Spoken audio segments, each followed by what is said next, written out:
Good morning, everybody. Keith Engle here for Jack and Keith's Weekend Playbook here on TGI Sports Talk. We're live on Facebook, my YouTube page, the National Streaming Sports YouTube page, and my YouTube page, Twitter. We're everywhere. More news to come, maybe on some other outlets soon as well. Want to welcome in my co-host, Hall of Fame boxing writer, Jack Hirsch. How are you, Jack? Hey, good, Keith. Excellent. Guys, check out the groups at the bottom, strolling all the time. We both appreciate all the groups that allow us to share and get the great viewership that we get both live and after the fact. Jack, I want to say it was a quiet weekend in baseball or sports, but it didn't seem like there was an overwhelming amount of things to beat you over the head with. We're going to start where we seem to start a lot. Major League Baseball, and the Yankees continue to melt down. 3 straight to the Marlins. Yeah, I'll give them credit yesterday. No egregious errors and no egregious base running mistakes for the first time in what feels like a month. This team has got to get out of this. I know that you have said these games, relax, it's blah, blah, blah. Well, it's August 4th. They're 21 and 29 in their last 50 games. They're 2 games from falling out of wild card contention altogether. It is not beyond the realm of possibility this team doesn't make the playoffs. I'm not going to get excited about Luis Gil's debut yesterday because debuts are what they are. He hasn't pitched in nearly a year in the major leagues, right? So not going to get excited about that. But overall, the same things that affect this team day in and day out affected it again this weekend. And by the way, a little tidbit: one team in the Yankees' history has a winning record against the Yankees. It's the Marlins, shockingly enough, and they're at 500. Something's got to click. Something's got to change here. Well, what's happened to the Marlins? I mean, for the month plus, they've had the best record in baseball, the way they actually put it together.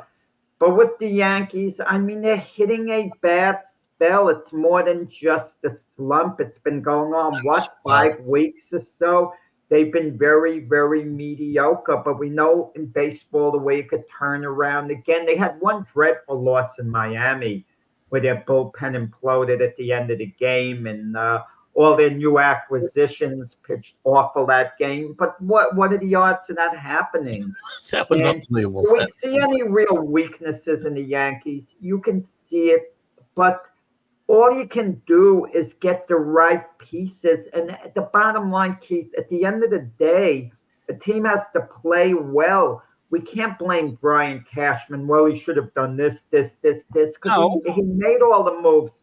As far as Aaron Boone goes, do we want Aaron Boone to put on an act in front of us, chew a player out, the way he did one of his coaches? He coached out Aaron Boone. No, but I think Aaron Boone's feeling the pressure.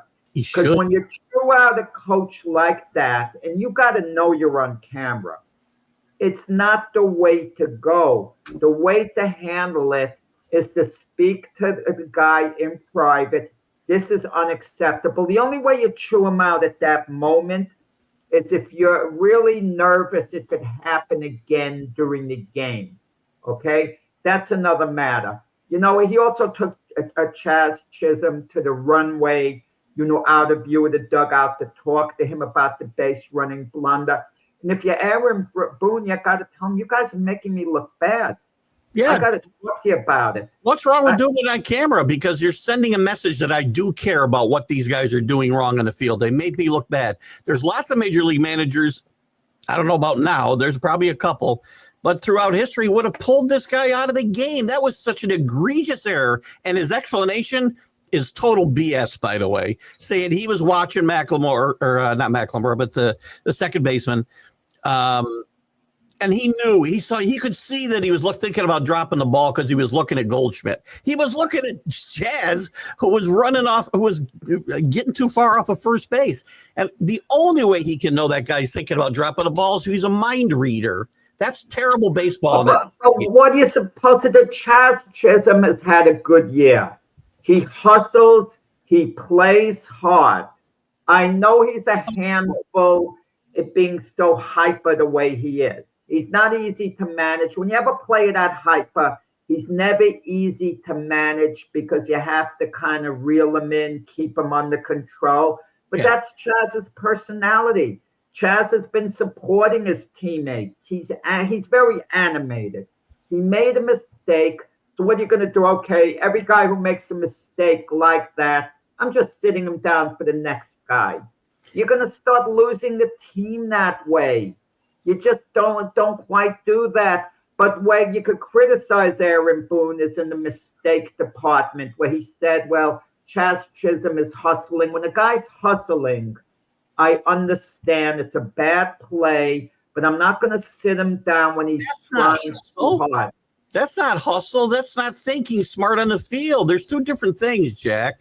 There's playing smart baseball, and I don't say Jazz doesn't hustle, and Jazz isn't very talented, but you got to think, in that situation, there is no reason for him to be straying off first base and think, oh, this guy's going to drop the baseball and try to get me off the base pass in the second inning. It's just not good. And let's go back to the major point.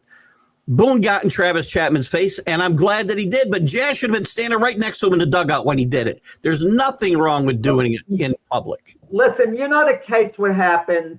Joe Torre tells the story when Derek Jeter was a young player. Derek Jeter made a horrendously dumb play. Torre was steaming. You know, he had to keep away from Jeter, but he was going to see him later on. And then he looks, and Jeter's sitting next to him in the dugout. He says, kind of like a puppy dog, and he says to Jeter, get out of here. You know, that's sometimes a case what you have to do. Look, Chaz Chisholm is an animated player. He tries. If he does it again, if there's any potential pattern, what are you supposed to do? Sit him out? Then Austin Wells, who later, you know, at the post-game press conference said, I was an idiot. He understands. Good. What are you going to do? Sit him out an extra game. Oh, you made a bad mistake. Players understand. If a player's indifferent, then you come down hard on them. I don't disagree. But again, I'm singling out Jazz and we're singling out Austin Wells because these things just happened. But this has been a constant theme with this team for 2-3 years. They run the base. They run the bases like they're the Three Stooges, for crying out loud. It's ridiculous. We got rid of the worst. I thought the worst guy in Glaber because his strategy was run until he got tagged. And, yeah, we got rid of him, and he was an all-star with the Tigers. And he still run the bases like he's got a blindfold on. So again, I don't care. His numbers are numbers. There's still some good numbers on the Yankees, but they're not playing good fundamental. What do you suggest? What do you suggest? You go on and on. You suggest we fire Aaron Boone? No, because firing guys at the end of the season, if we aren't winning a World Series, I'm getting rid of Aaron Boone. Yes, because this has gone on for 1 year. So Aaron Boone will be 1 year removed from managing the Yankees to the World Series. Yeah. And you are going to fire him 100%. If they get, let's say they make the playoffs and get eliminated in the first round. You fire Aaron Boone at the end of the year. 100%. Yes, they haven't won a World Series since 2009. This stuff's been going on under his watch since he got here. Bad fundamental baseball. Part of that, and by the way, part of this is bad is on Cashman because he brings guys in here who are not fundamentally sound to begin with. And it's hard to teach at the major league level, that type of thing. That has to happen throughout your organization as you're being brought along. And it's not happening in the Yankee organization. And I'm not saying Boone's the only one who ought to go. The way these guys are being brought up through the organization, there's something wrong somewhere. We teach launch angles and exit velocities, but we don't teach basic base running skills. I don't understand. A lot of these guys you're complaining about, Chaz Chisholm, he came from another organization. He was with the Marlins for 5 years before coming to the Yankees. So obviously they didn't teach him that in Miami. I get that. And I said Cashman ought to be the first thing I said was Cashman should be more in tune with the guys that he's bringing in here. He got an all-star on Chaz Chisholm, and he got him cheap, and you're criticizing the move for getting Chaz Chisholm? No, I'm not criticizing the move. I'm criticizing the fact that we don't teach guys, and we don't even hold them accountable, except we yell at a coach in a dugout. We don't hold them accountable for playing bad fundamental baseball for huge stretches of time. You don't win World Series like that. You know why the Yankees didn't win the World Series last year? because they didn't play good fundamental defense in the outfield, and they gave up extra bases after extra bases because they don't throw the right base. They missed cutoff men. The Dodgers didn't do that. I can go back to something as simple as that as being a big part of why the Yankees lost to the Dodgers. Something as simple as that players make mistakes when they know the fundamentals. They have mental lapses. It's inexcusable. I agree with you completely. You mentioned the World Series with the Dodgers. Garrett Cole not covering first base, okay, which led to the Dodger 5-run inning, which led to the loss in Game 5. That's not on the manager, the coach. Garrett Cole knows he has to cover first base. Who's to get blamed? It's Garrett Cole at that point. You can't teach him anything new. I don't disagree with that one isolated instance. The things I'm talking about are it's happening constantly. For years it's happened. And Steve, I see it happen so many times in all major league games. That we'll have a situation where the runner's on first and third. There's a fly ball hit, and the outfield is going to try to get the guy at home plate, even though he doesn't have that good a chance of getting it. He throws it all the way home, doesn't get him out. The guy at first goes to second, rather than just throw the ball to second base immediately. Exactly the stuff I'm talking about. Horrible fundamental baseball. You know why Earl Weaver was so successful? I know he only won one World Series, but he was very successful as major league manager. He taught his guys not to, he would give up the run to keep the double play in order. Right? Always. Almost always. And we don't do that stuff here. Who are you talking about? Earl Weaver. I just got through reading a book. Earl Weaver. Yeah, Earl Weaver. Yeah. That was one of the fundamentals they taught in the organization was always keep the double play in order. Don't try to get a guy at home unless it's going to be, an 85% chance you're going to get him. Keep the guy from first to getting into scoring position and keep the double play in order. I just realized Earl Weaver, you're right, only won one World Series. It seems like he won more. When the Orioles won in 66, when they swept the Dodgers, and Hank Bauer was the manager. He was. Okay? He was. And Earl Weaver was their manager 69 through 71. And they won in 1970 when they beat the Reds in 5 games. But, of course, lost to the Mets in 69, the Miracle Mets, and then blew the, series to the Pirates in 71. And then they lost to the Pirates in 79. And then Weaver coached through 82, managed through 82. And the year he leaves, they win the World Series in 83 with another manager. By there, I believe he got there in the middle of 68. And they fired Bauer, a little more than a year after winning the World Series, much less being there. So it happens. Again, this is not looking at Aaron Boone over the last 50 games. I'm looking at his whole tenure here. Yes, he went to World Series last year. They've lost many playoff series because of this lack of fundamental baseball. They don't score runs unless they hit home runs. That's the only time they score runs. It's got to change. By the way, that game Friday night, first time since 1973, the Yankees scored 12 runs and lost a game. But that's relief pitching. That's not fundamental baseball. All their new relievers who came in just didn't get it done. I'm just throwing that stat out there. It's interesting because I found it interesting. I was shocked to see that number, by the way, because teams scored. Well, you look at you could talk about the way teams are constructed. Like, look at the Mets 1 second, and we could now start criticizing David Stearns.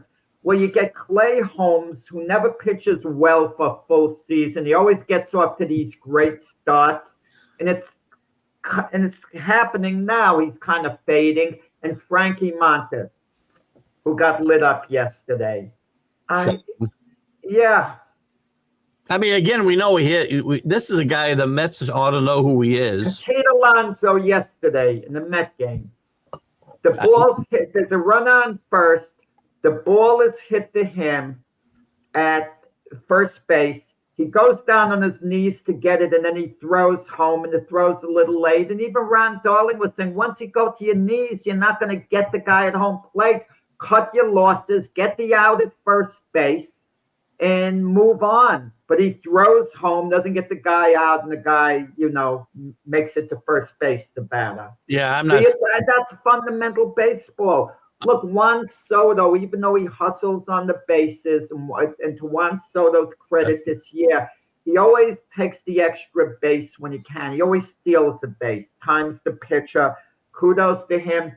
We see him make a lot of bad throws and fundamental mistakes in the field, Juan Soto. I mean, are we going to put that? But how come with the Mets we put it on Juan Soto? We don't put it on the coaches. Well, I can put it on all of them. It's the players, the coaches, and the manager's fault that these guys don't know what base to throw to. They don't hit cutoff men because, again, if you stop them, and to Rick's point, I don't think he's yelling in the clubhouse either. I'd be shocked if Boone was yelling at these guys behind. Because we don't know what's going on. We don't know what's going on in the clubhouse, but we do know this. Because Boone is feeling the pressure because he's acting in a way he never did before. And also, what was a blow to Boone, Jeter and A-Rod indirectly attacked him the way the Yankees. They're saying what you're saying, okay? But without mentioning Boone's name. But everyone has to think of Boone. He's the manager. He's accountable at the end of the day. And when you get Jeter and A-Rod talking about how sloppy your team is playing, that they're playing very poor fundamental baseball, it's like, wow. You know what? Two Yankee legends. I mean, giving it to you, and it's not me. I know it's not me. It's people smarter than me saying the same freaking things I'm saying. And you know how I know he's not getting on these guys, at least not the right way, behind closed doors? Is because it keeps happening. If you talked about Jeter, you told Jeter one time, and it didn't happen again. Well, Jeter was a smart player. No, Jeter knew on his own. Jeter was very smart fundamentally. Look, anyone can. Baseball is a game also, Keith. Baseball is also a game of instinct. Okay, you get a lot of outfielders. They could all catch the ball the same way for the most part, but it's when to break for the ball, when to go after it. It's a game of instincts. And you got to make a quick decision. Obviously, you have to think about the situation beforehand. What am I going to do if the ball's hit to me? But, you have a split second sometimes to make a decision. It's like a quarterback passing the ball. He sometimes has a split decision. Some quarterbacks are better than others because they have better instincts. Well, our instincts is different than being able. You can learn fundamental baseball. Baseball instincts you have them or you don't probably. But you can teach guys to throw to the right base, to hit the cutoff man, to run the bases with some sensibility and not just abandon. And those Yankee teams that Jeter played on, you can. Well, I'm going to say this. Wait! Don't interrupt. I'm on a roll. This conversation's milked out already, Keith. Unless we name particular players. Oh, you talked about it. I want to go back. You know why those teams were winning World Series 4 out of 5 years? Because they had smart players. They weren't the best players. There was nobody hitting 50 home runs, right? There was nobody stealing 80 bases. They were smart, fundamental baseball players. They had good pitching, good relief pitching. They played good defense, and they played good fundamental baseball, and they knew how to hit in the right situations. They approached their bats the right way. That's how you win baseball games still, even in this video game era. But I guess I'm yelling at kids to get off my lawn by now. So anyway, we beat that to death. Let me, just on a personal note, I want to say hi to Alicia. She's over in the UK too, by the way. She's moved over to the UK and she works there. We want to say hi to her this morning. So hi, Alicia. How are you? Didn't mean to ignore you, but we had some other things that were more important, like me yelling at Jack. Sticking with baseball a little bit. I'll just throw this out there. One of the teams to watch while the Yankees sink, and there's a lot of teams rising. The Red Sox win their 5th in a row. They sweep the Astros this weekend. Again, this is a team that I look at and you say, oh, man, how are they getting it done with their pitching staff? And they've got some really good players in that lineup, but they aren't names that just roll off your tongue. This is a good, solid baseball team right now. No, I picked the Red Sox to win the division. the Eastern Division in the beginning of the season, and I thought the Yankees would make the playoffs as a wild card. I didn't pick Toronto to make the playoffs. That might actually still happen now. When the Red Sox traded Rafael Devers, we were hearing, they're giving up on the season. And I know Devers hit a long home run yesterday. He still has an awesome bat, even though he got off to a pretty slow start this year, and there was a controversy with Devers in the field, but now he's playing some first base for the Giants. And they weren't fairly criticized. I mean, they got rid of that salary. You don't want to pay $31 million a year for a guy who's exclusively a DH. I'm against having any player who's exclusively a DH. The Yankees are stuck with Stanton for a couple more years as a DH. But when they got him, they didn't think they were getting a guy who was exclusively a DH in Stanton. And the Giants were getting a DH in Devers, who they thought they could maybe turn into something more. And I guess Devers is coming around to cooperate a bit, something he didn't do with the Red Sox. And the Red Sox got a nice little package, in return for Devers, and got rid of his salary. And in the long run, I think that's going to be a good thing for the Red Sox. It's weird, though. They did get a nice package, but the best guy they got in the package, they traded to the Dodgers for May and at the trade deadline. It's very weird. But Devers going is like a classic, addition by subtraction. But I got a question for you. You picked them to win the World Series. No, I picked them to win the East. No, I didn't pick them to win the World Series, to win their division. That's fine. You picked them to win the East. I misspoke. If they had traded Devers in spring training, would you still have made that pick that they would win this division? Now they got a better team. Had they traded Devers for 3 minor leaguers prospects who weren't going to play this season, I would not have picked them. No. And they're a better team. This is a classic example. You get some guys out of your clubhouse, you're better off than with them there. No, Devers. Wait. Devers wasn't poisoned in the clubhouse. Reportedly, he got along very well with the other players. The problem was with management and with Alex Cora.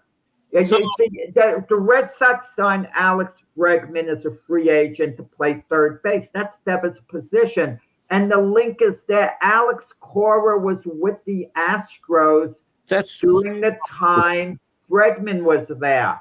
So that's his guy. He's obviously very fond of Bregman, and he's seen what a great player Bregman could be. And he came to the conclusion that Bregman is a better fit at third base than Devers. He came to that conclusion. As he should have. You can't blame him, right? You can't. And Alex Cora is a heck of a lot more qualified than anyone else to come to that conclusion, because he saw Bregman play every day. He saw Devers play every day. And at first they told Devers, you're going to DH a lot. Devers didn't like the idea of being a DH, but he grudgingly came around. Then they had an injury to their first baseman and told Devers, we're going to need you to grab a glove and practice because we might need you at first base. And Devers said no. Those are clubhouse situations. And those are clubhouse situations, because you can't allow guys to be that disrespectful and insubordinate, because then you lose your clubhouse. That's my point. When you No. You have spoiled, rotten players today, Keith. I guess. And a lot of them would have said to Devers, they're jerking you around. They're jerking you around this. Players complain. I was watching a little documentary yesterday, and I know I'm switching, not topics per You're se, fine. on George Rogers, okay? The former Heisman Trophy winner from Nebraska who played for the Washington Redskins. He was their featured back. But right before the Super Bowl game, Joe Gibbs lets him know he's not going to be starting. And this is their regular guy who's helped get him there. And George and Rogers said, whatever's best for the team. Okay? I'm there, whatever's best. And Rogers, was all in on the team in a situation like that. A lot of guys wouldn't have been that way, and other players were wondering what the heck's going on.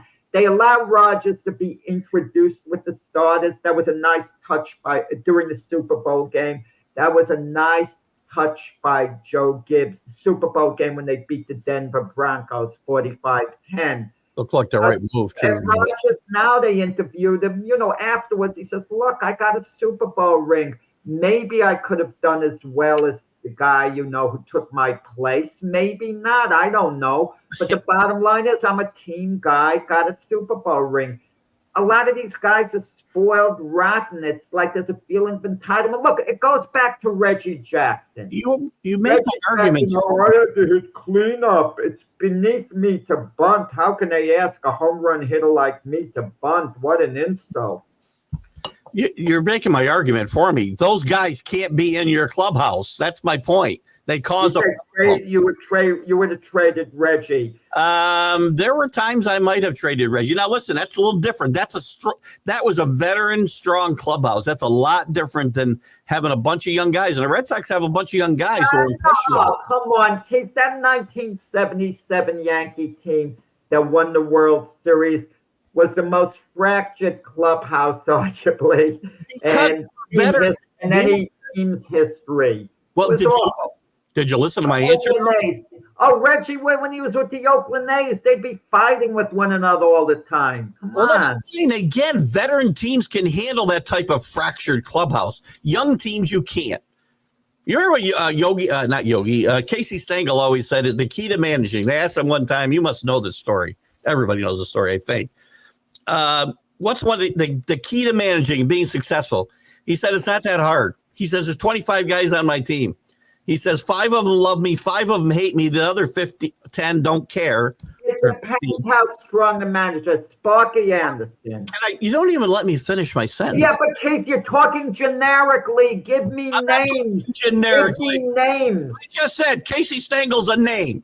5 guys hate me. 5 guys. I'm not going to give you a 5 guys. Name 2 guys who hated him. I mean, Casey hated on the players.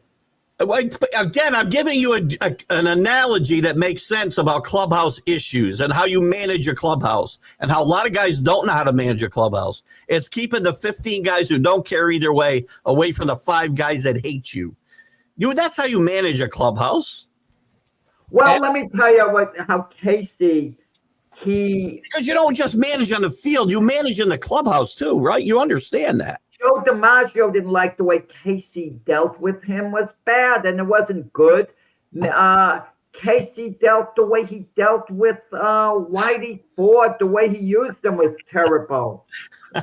Hey, Linda, how you doing? Thank you, Linda. I'm sorry. Keith is trying to carry on a Max tradition. It's good for the most part. Jesus. No, it's all good. I got it. When I yell at you and say, Max puffing me up for all this. Anyway, I got a couple.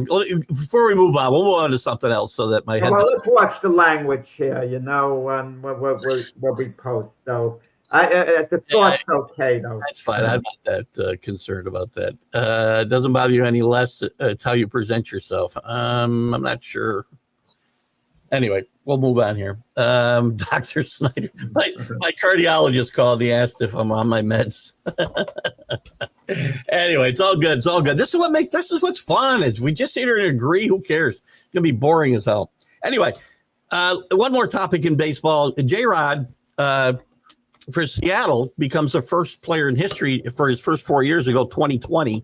I'm not so sure about the significance of that today when everybody hits 20 home runs. It's easy to steal stolen bases because we put rules in.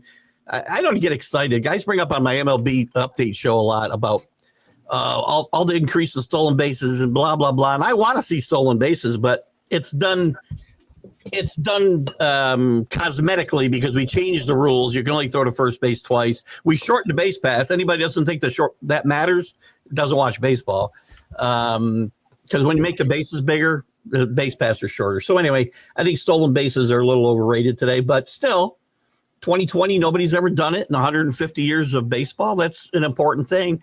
And J-Rod, who maybe you had talked about, and I'll let you talk about in a second, they had locked him up early.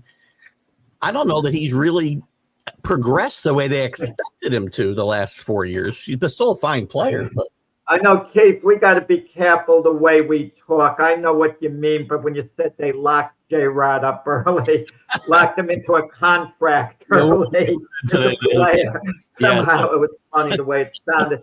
But we were talking about this, I think, before the show, you and I, and I forgot the exact amount of years. It may have been 11, 12 years. But they saw the Seattle Mariners saw J-Rod's potential, Julio Rodriguez's potential, and they took a chance. And J-Rod took a chance by accepting the deal, which would have paid him a lot more money if he became a free agent. So Seattle paid him approximately, let's say about an 11-year deal or thereabouts. Someone would have to Google it and look it up. I'm going from memory. But it was a long-term deal, $17.8 million per year. Now, if J-Rod was going to be a mediocre player, what a great deal for J-Rod, this generational wealth. But if J-Rod was going to become a free agent and a star, he would be able to make a heck of a lot more than $17.8 million per year on average. So Seattle did it the right way. They signed the guy early in the process, and they got a good deal for Seattle. And, it just made me think of something, Keith, I never thought of before.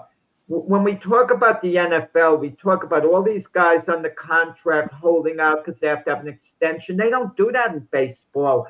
Once a guy has a contract, there's no such thing as him holding out unless they give him an extension and redo his deal. They never do that in baseball. A contract is a contract in baseball. Ronald Acuna signed a 10-year deal. And he's probably about into his 5th year into the deal, I would guess, approximately $10 million a year, long ago. Could you imagine Acuna now saying, "Oh, I'm not going to report unless you redo my deal"? In all actuality, a deal like that, the Braves should consider extending him, working it out, because obviously he's worth more than that. But in baseball, they don't act the way they do in the NFL. You got there's one big reason for it, and it's not the only reason, is they also work in opt-outs within all these long contracts. Anybody who signs for 10 or 12 or 14 years, they've got, after X amount of years, they can opt out, or there's team options. It's a little different the way they construct them. But, and again, I guess, I don't want to defend, and I guess we'll use this to kind of pivot to the NFL a little bit too. While I'm still against guys not fulfilling their contracts, there's another big difference in baseball. A lot of that money, if not all of it, for the superstars is guaranteed, and it's not in the NFL, right? That's what the NFL has to do. That's why I'm sympathetic with the players. That's where I'm sympathetic. Even if they got a contract, a player who's on the contract, let's say he has 2 years left on his deal, he figures he gets underpaid. I think the team should guarantee the money. In the case of a Trey Hendrickson, reportedly, he and the Bengals have come to an agreement on the parameters of a new deal, which is fine, but it doesn't guarantee him the money. So there's no deal. If it doesn't guarantee you the money, it's kind of, I don't want to say it's worthless, but you know what? It wouldn't do it for me. Teams really have to guarantee the money, or the majority of the money, for it to be a valid deal. And that's what I'd like to see the NFL start doing. The deal's a deal, and guarantee the money. It's harder because of the injuries, right? They're more likely to get injured and be gone for good. But you're starting to see more of it. TJ Watt, I think, had $100 million of his contract guaranteed, which is a lot in the NFL for a defensive player. And speaking of TJ Watt, his reign as the highest paid defensive player ever in the history of football fell by the wayside after about 10 days because Sealer for the Dolphins, Zach Sealer, I think that's how you say his name, signed a 3-year, $67 million extension. And of that, TJ Watt. 44. But to your point, only $44 million of that's guaranteed. But that doesn't exceed JJ Watt's deal. I mean, that's what Adam Schefter's reporting. Yeah, you could just look at the numbers. I mean, he's not going to get the money TJ Watt got. But my bad. I misread this. It was his team. With the Dolphins and it's his highest paid. That's my bad. I misread the article's team. Yeah, right. Did you see? And that's what I'm here for. I picked you up out of the bullpen. Well, that's fake. I appreciate it. Like you, I had a shaky start to the show, and you left me in. I just threw. You were like Aaron Boone. You're handling this show the way Aaron. How about this? Let me say you're handling this show the way Aaron Boone is handling the Yankees. The worst thing you could have said to me right now. Oh, listen, since you're on the Dolphins, okay? All this talk is, Tyreek Hill is trying to reconnect with his teammates, on and on and on. And, Tyreek Hill Tyreek Hill wanted to trade this and that. But listen, it's good he's trying to reconnect with his teammates. But I think the Dolphins are in for a long season this year. So I'm not optimistic. Even though between Hill and Jaden Waddle, they have a couple of elite receivers. This is a little bit of a segue because because Tyreek Hill had been challenging Noah Lyles to a race. Okay, he'd never be. Noah Lyles at his best would crush Tyreek Hill, but I think Tyreek Hill, he recently ran a race, 100 meters, and it took him a little over 10 seconds, meaning he's an elite sprinter, not world class, but elite. Right. And it kind of showed me if he would have stuck with it his whole career instead of football, he could have been a potential Olympian. I don't know. It could have been a potential Olympian, but he wants to challenge Noah Lyles, and Noah Lyles will really have to have an off day to lose to Tyreek Hill. I would think. But Tyreek Hill is fast enough that if Noah Lyles has a bad day, that he could cash in, perhaps. Okay, let's put it that way. But yesterday there was an incident. They had the trials for the World Championships of track and field. Now, to the athletes, the World Championships are just as important as the Olympics. To the average person on the street, they all know about the Olympics. Everyone's heard of the Olympics, so they ask, you've gone to the Olympics. But going to the World Championships of these athletes are just as important, okay? Yeah. And they had the 200 meters, and Noah Lyles beat Kenny Bednarik. He edged him out. Kenny Bednarik had beaten Noah Lyles a couple of times recently in the past year, in meets, whatever. And there was a bit of taunting at the end, and the news was Bednarik pushed him. Well, the reason he pushed him, because when the race ended, Noah Lyles cut into Bednarik's lane. He was right in front of him. So what do you do instinctively? You push the guy. Get out of my way. What are you cutting me off here? And Noah Lyles backed up, backpedaled, taunted a little. They were interviewed afterwards together because the three guys who make the team always get, three women, they always get interviewed together. And there was a little tension, and they said, we'll talk it out after. It's too much being made out of it. It's a rivalry, the way I look at it, because I got the impression if push, no pun intended, if push comes to shove, I think the two guys at some point are going to work it out, and I think there'll be mutual respect. But right now, both guys are gung-ho. It's like a real rivalry.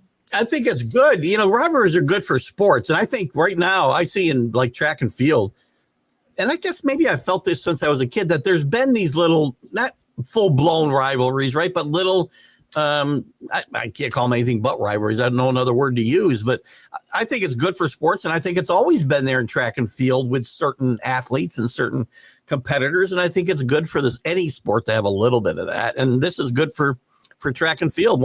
Next time they race, more people are going to watch probably because of this little incident.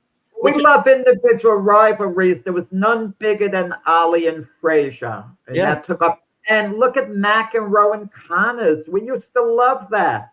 Yep. I mean, as great as Federer, Nadal, and Djokovic have been, when they play one another, we love watching those three play with one another, but it was for the tennis. McEnroe and Connors, you felt those personalities came through.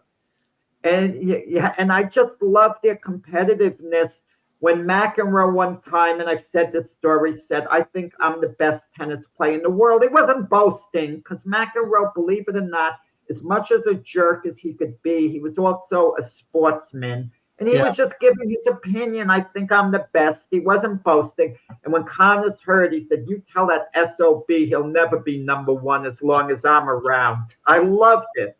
I love Jimmy Connors. Yeah. And by the way, that stuff, and that's why, and I know you're not a huge golf fan, at least I don't think you are. I know Mac wasn't, so we didn't talk about a lot of golf, but it's kind of gotten himself into the golf game today, too, actually, probably since Tiger came on the scene, because there was a Tiger-Phil Mickelson rivalry. Yeah, that was a rivalry there, yeah. Even today, there's a lot of guys, because of the live situation and against the PGA, there's a lot of rivalry and personalities that clash on the golf course. You didn't see it years ago, right? I mean, there was Nicholas and everybody else, and, you know, it was still a good game, but I think it's better now because you have these guys who just don't like each other. There was a couple guys didn't like Seve because they thought he cheated on the golf course. But I think it's a great book by John Feinstein, A Good Walk Spoiled, kind of talks, and it goes back, God, it's at least 30 years probably to one of the Ryder Cups. And it talks a lot about the rivalries between these players that we didn't really hear about, but we heard about it in John Feinstein's book. Well, somewhere out in the open, like Will Chamberlain, Bill Russell, two centers going head to head. We like that type of rivalry, you know, Absolutely. When they play. Do we feel it? You know, it's funny. It feels like in like team sports, it's hard. Basketball, it's team sport, but there's a lot of one-on-one interaction. Baseball and football is a little different to get that individual. You get a lot of team rivalry, right? But it's hard to get that one-on-one rivalry going. There's a few that I can think of through the years. You're talking about in baseball. Yeah, baseball and football. In baseball, it would have to be players that were feuding, like Pedro Martinez pitching to Jorge Posada. Like the two of them, you know, they don't like one another. Yeah. So they're kind of going at it. Yeah. In that case, there was some type of incident that happened between players. Sometimes you don't want a guy to beat you. It becomes a little personal because it exceeds the game in itself. You know, we've gotten off the beaten track a little bit, but on that, do you feel like, because I do, baseball especially, and maybe in football, that the fraternization between players, it's changed much over the last few decades, right? You didn't see guys chatting each other up, patting them on the butt when they got to first base or second base. And you see all these guys, they're just buddies now off the field. I think that hurts the game, kind of what we're talking about rivalry-wise. I think the game was better when you thought they all hated each other rather than just chatting each other up. It depends how the athlete can handle it. You know, you heard the story of Kobe Bryant and Paul Gasol when they were both in the Olympics, different teams, okay? And Kobe Bryant and Paul Gasol were very close, not just teammates, but very close personally. Yeah. And Kobe Bryant said to his teammates, watch what I do to Paul Gasol. He knocked him on his rear end. He charged at him on the court, and the players were like, what? I don't believe it. He's doing it to his own teammate who he's going to have to be with after. Took a little bit of a cheap shot at him. Yeah. That way, but he wanted to prove to his current team, I'm all in with you guys. I mean, it happened to when Magic Johnson and Isaiah Thomas were the best of friends during a time. Magic Johnson, I think he knocked Isaiah Thomas over, and Isaiah Thomas said, what are you doing? I mean, we're pals. And years later, Isaiah Thomas would be talking with Magic Johnson about it in the show, and he said, you pick team over friendship. He kind of understood it years later. It depends how an athlete can handle it. It's all on the individual. Yeah. Again, I like it better. I don't like all the fraternization. I don't think a lot of the management type people like it either, but what can you do? Well, they're behind the dugout. It's not like it used to be where the Brooklyn Dodgers and the New York Giants, you know, same city, the hatred, the two teams at the top. It's personalities have a lot to do with it. We don't have a Leo DeRocha around who they have nothing to do with them. Also, we're living in an era, I don't think you can have a Leo DeRocha boss players around. The players are too independent today. Yeah, I think the game needs some Leo DeRochers and Billy Martins. That's what I think. But again, now Billy created Billy Martin a lot of needless turmoil. The games would be better. Some of these guys, they're in fantasy land. Even though it's sports, they should get arrested. And I'm going to give you an example. Billy Martin told Rich Goose Gossage to throw at the head of this player, Billy Sample, on the Texas Rangers. Gossage refused to do it. He wanted Sample hit in the head because Sample was one of his players, Billy Martin's players at Texas. Yeah. So for whatever reason, Billy Martin didn't like him. But when you think of the danger hitting a guy in the head, they used to do that all the time. That's one of the things I want to argue about, Keith, which has bothered me a lot. And you're going to probably put me down for it. When you beat a batter, there's got to be serious consequences. A pitcher shouldn't be given that entitlement of throwing at a batter because it's a very dangerous thing. You shouldn't throw guys' heads, but hitting guys and pushing guys off the plate and keeping your part of the plate.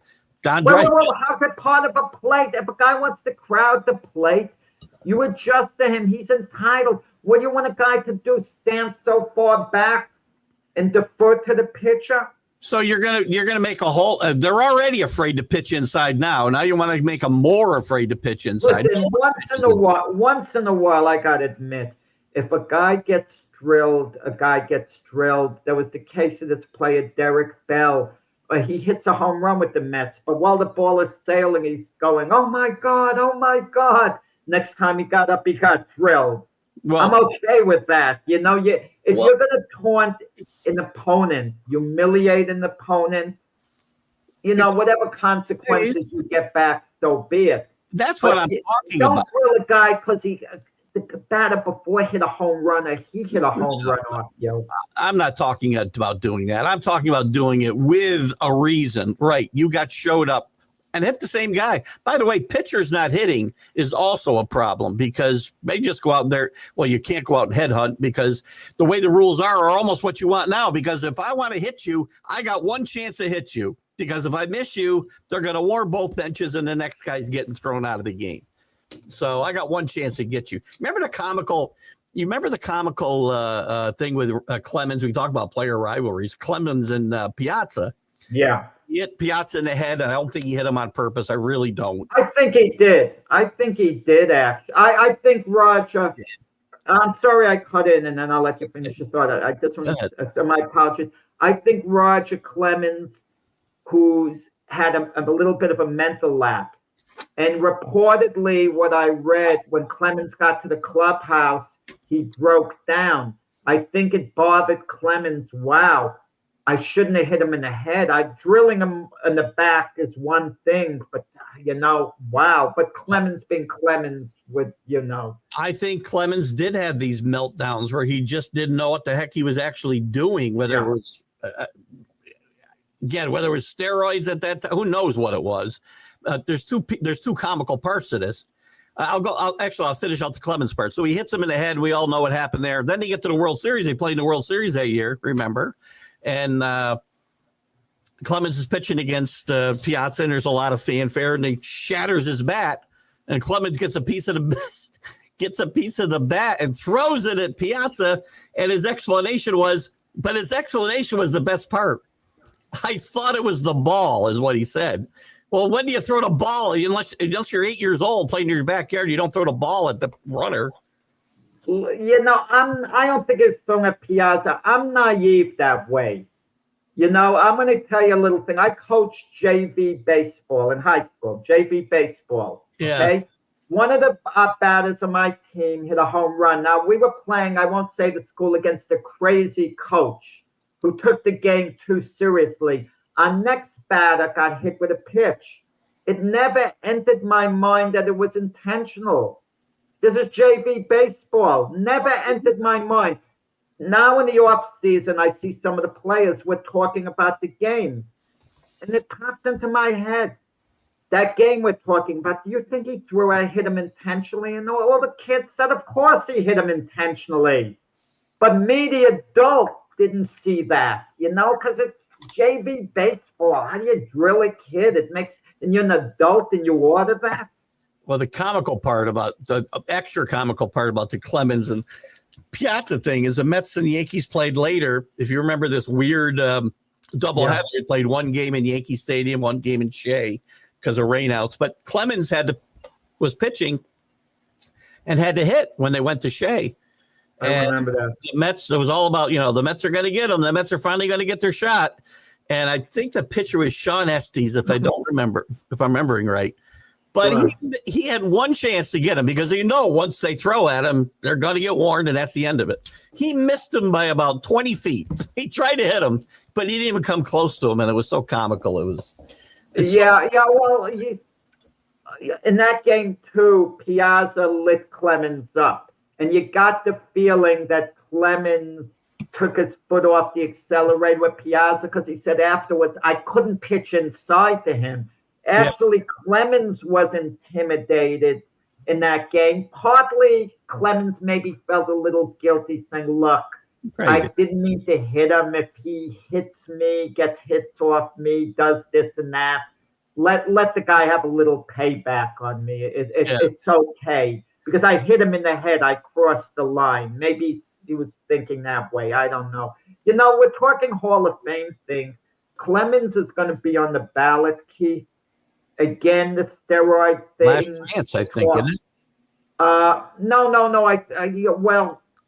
The Veterans Committee. Oh yeah, they're done with it, I think. Now, if he gets in, Bonds gets in, or A-Rod gets in, then all of them have to get in because all of them are thought of in the same way. Let me throw this at you 1 second. If it comes down to this, Keith Hernandez and Don Mattingly, only one of them get in. I'm a Yankee fan, but that's a tough one. I'm sure it's my bias, but I would say Mattingly deserves to be in more because of, again, they're both great defensive players that you and I have talked about. Mattingly, during his peak, was a much better offensive player than Keith Hernandez, who was very good. But Don Mattingly at his peak was much better than Keith Hernandez at the plate. I don't like to say much better. You could say he was better, with some room to spare if you want. But if I take his 5 best seasons, Jack, I guarantee you Keith Hernandez doesn't come close to them. Yeah, Mattingly was better at his peak than Hernandez was at his peak. And Mattingly was an outstanding defensive first baseman, 9 Golden Gloves. But if I was to say to you, Keith, and you'd have to give it a lot of thought, position for position, all 9 positions, give me the best defensive player in the history of baseball in all 9 positions. You might say Hernandez. You can make an argument that Mattingly was better defensively. You can make that argument. There's a few guys I can put in that argument. Hernandez would be the consensus choice. But if you're asking about, you're saying by position or the best player? No, every catcher. We could say Johnny Bench off the top of my head. Best defensive player ever, regardless of position. Regardless. No, not regardless. In his position. Yeah. Matching up against everyone else who played that position. I could say Willie Mays for center field. I could say Roberto Clemente for right field. Easy. Brooks Robinson for third base. Ozzie Smith for shortstop, off the top of my head. This is all off the top of my head, Keith.